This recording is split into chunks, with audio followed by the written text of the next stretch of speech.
What's going on, guys? So I'm back today to do another review, and I'm having a blast making these horror affiliated reviews for the month of October.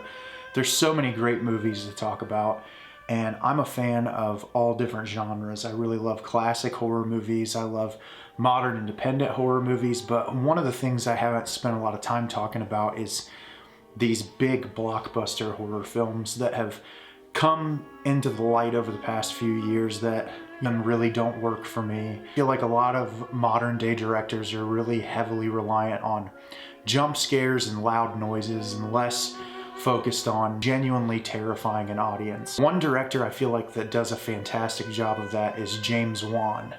And I talked about him a little bit in my Malignant review, which I know that movie kind of has polarizing opinions and you're either a big fan of it or you hate it completely. But as far as his earlier work, I think that it's universally understood that he's a competent director that makes really intelligent and fascinating horror films.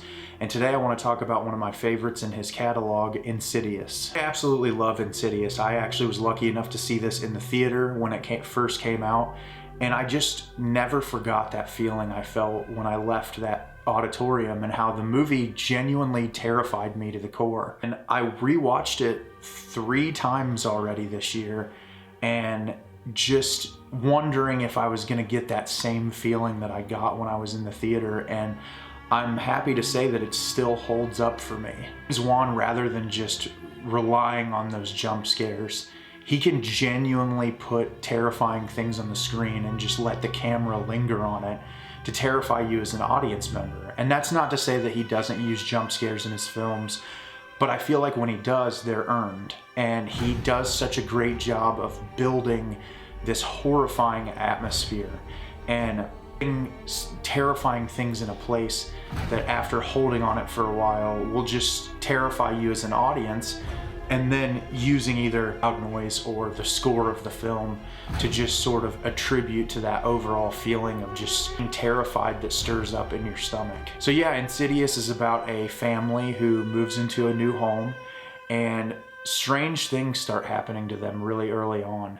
And the family seeing things and they're hearing things, and each member of the family is experiencing it differently. Finally, their son goes into a coma, and the doctors don't have any explanation as to why he's in a coma or when he's going to come out of the coma. The movie follows the family dealing with this traumatic experience. Similar to Mike Flanagan, one of the things I really like about James Wan is he writes good family dynamics in movies. Similar to the Conjuring series, I really like Insidious, and I like the family dynamic between Patrick Wilson and Rose Byrne, and I think they really sell that married couple who's trying to do everything they can for their child despite these horrible situations, but also their flaws. And Patrick Wilson being a school teacher and staying longer because he doesn't want to be at his house because he's terrified of what's going on, and his sort of reluctancy at first to believe that anything supernatural could be occurring.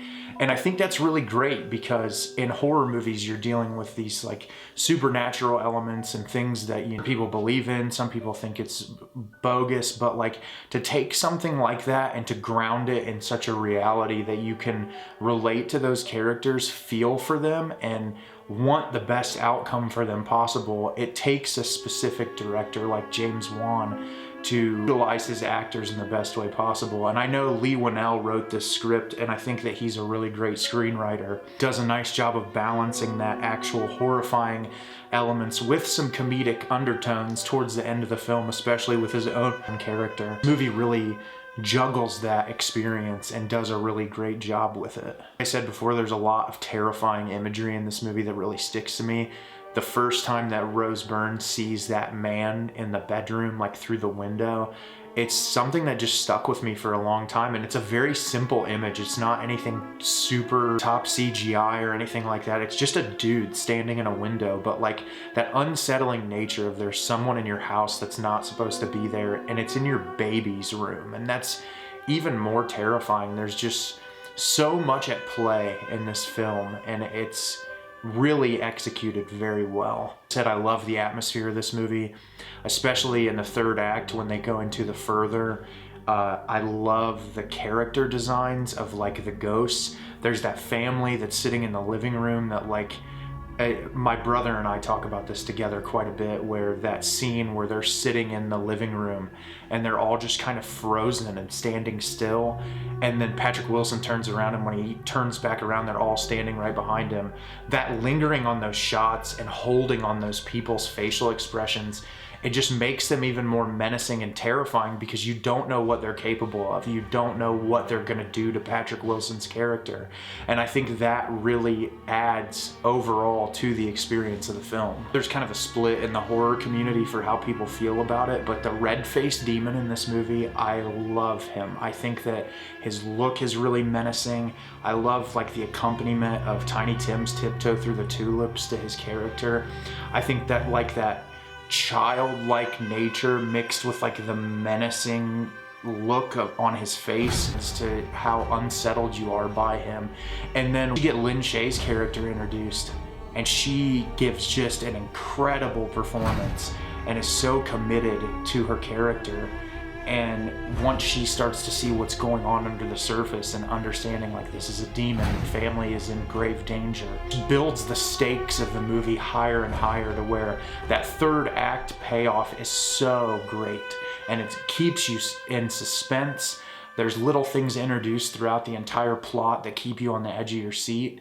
But I think this is a really great horror movie, and it's a larger budget horror movie. And it did really well from what I remember when it was in the theater. And it's great to see something that was this mass released that did so well had a franchise carry on after it, which obviously some of those movies are a lot weaker than this one, and James Wan's involvement in the sequels is pretty minimal to none at all. It's really cool to see a movie like this that was able to create a franchise, be so legitimately scary on its own, and to resonate with someone like me this many years after. And I'm not sure how it holds up in the horror community and how many people have revisited it recently, but I think it's definitely one that's worth going back to and watching again. The big things I do want to talk about with this movie is the Joseph Bishara score.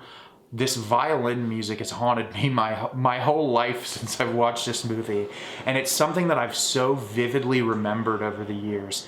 Just the sounds of those violins and the cue and the specific scenes and the drums and everything about that score just attributes to that environment. And like I said, loud noises aren't necessarily scary, but I feel like in this movie, it earns its place, and it really adds to that atmosphere and that tone that James Wan was going for.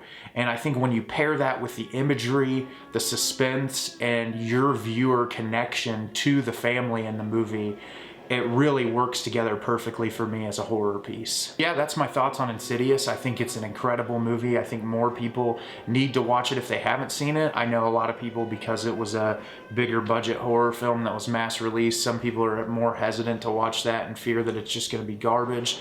But it is a really great movie, and I think more people do need to see it. So have you guys seen Insidious? Did you love it? Did you hate it? I always love hearing your comments down below just to see what you think of the movies. Also, if you could subscribe to the channel, I'd really appreciate it. Lets me know you're watching and to keep pushing out content for you guys. As always, thanks so much for watching, and have a great rest of your day.